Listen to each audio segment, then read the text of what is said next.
Bienvenue à tous sur le podcast référence de Mise à la Terre du site chargeurterre.eu. Aujourd'hui, on va parler d'un sujet qui nous touche tous de près, les champs électromagnétiques. Ces fameux CEM, omniprésents avec nos appareils modernes. On va essayer de comprendre ce que c'est et surtout explorer une approche naturelle pour, peut-être mieux vivre avec. La mise à la Terre, le earthing, comme on dit aussi. Oui, et c'est important, je pense, de démystifier un peu tout ça. Comprendre ces concepts, ça peut vraiment aider pour notre bien-être au quotidien. Alors justement, commençons simple. Un champ électromagnétique, un CEM, c'est quoi au juste? Expliquez simplement. Imaginez des sortes de champs d'énergie invisibles, quoi. Ils sont produits par les courants électriques, les ondes de nos appareils, téléphone, Wi-Fi, lignes haute tension, même le petit électroménager à la maison. D'accord, c'est partout en fait. C'est ça. Ça fait partie de notre environnement technologique moderne. Et pourquoi on s'y intéresse? Est-ce que cette exposition constante pourrait avoir un impact sur nous? Disons que notre biologie, elle, a évolué dans un environnement naturel avec des champs électromagnétiques très différents, très faibles. Alors cette surexposition moderne, oui, elle soulève des questions. Certaines personnes rapportent ressentir des effets. Plus de stress, de la fatigue, des maux de tête ou alors des soucis de sommeil. D'accord. Attention, hein, on ne dit pas que c'est la cause unique, mais c'est une piste que la recherche explore sérieusement. D'où l'idée de développer une sorte d'hygiène électromagnétique, c'est ça? Qu'est-ce qu'on peut faire concrètement? Oui, c'est un peu ça. Ce sont souvent des gestes simples, de bon sens. Par exemple, la nuit, essayer de réduire l'exposition dans la chambre. Comment?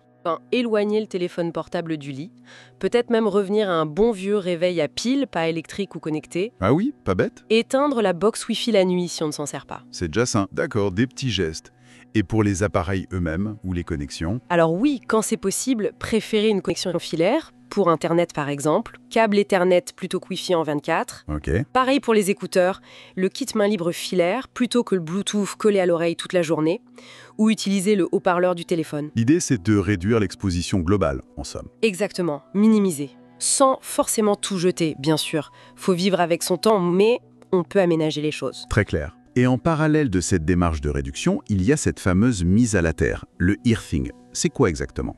Alors ça, c'est une approche différente, plus naturelle, on pourrait dire. C'est tout simplement le fait de mettre son corps en contact direct avec la surface de la Terre. Comment ça? Marcher pieds nus? Oui, par exemple. Marcher pieds nus sur l'herbe, le sable, la terre humide. C'est le principe de base. La Terre a sa propre charge électrique, naturelle et stable. Et ça ferait quoi, ce contact? Il y a un mécanisme derrière? L'idée principale, c'est un rééquilibrage électrique. Notre corps, surtout dans notre environnement moderne, il accumulerait un excès de charge positive lié au stress, à l'inflammation, au CEM aussi peut-être. Le contact direct avec la Terre, qui elle est chargée négativement, permettrait un transfert d'électrons libres. Et ça aiderait à neutraliser cet excès de charge, à réduire le stress oxydatif, l'inflammation. C'est un peu comme une prise de terre, mais pour notre corps. Intéressant. Mais bon, marcher pieds nus tout le temps, surtout en ville ou en hiver, c'est pas évident. Comment on fait au quotidien? C'est vrai. Alors oui, marcher pieds nus dès qu'on peut, c'est l'idéal. Dans un jardin, un parc. Mais pour une pratique régulière, ou même à l'intérieur, il existe maintenant des dispositifs spécifiques. Des tapis de sol, des draps, des bracelets, qui sont faits d'un matériau conducteur. Ah oui? Oui, et on les relie à la prise de terre de la maison. Ça permet de rester connecté à la terre, même en étant à l'intérieur, en dormant, en travaillant. Le site chargeurterre.eu donne pas mal d'infos là-dessus et présente ce genre de produits. D'accord, je vois. Et quels sont les retours? Les bénéfices potentiels dont les gens parlent? Ceux qui pratiquent rapportent souvent une nette amélioration du sommeil. Un sommeil plus profond, plus réparateur. Ah, ça c'est précieux. Oui, aussi une sensation de calme, moins de stress, parfois une diminution de douleurs chroniques, notamment inflammatoires, et un sentiment général de regain d'énergie, de vitalité. Et il y a des études là-dessus? Oui, il y a des recherches scientifiques qui explorent ces effets. On trouve d'ailleurs des références sur le site chargeurterre.eu si on veut creuser un peu plus. C'est bon à savoir.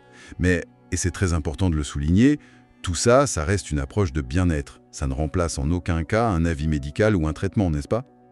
Absolument. C'est crucial de le rappeler. Si on a des problèmes de santé, on continue ses traitements, on consulte son médecin.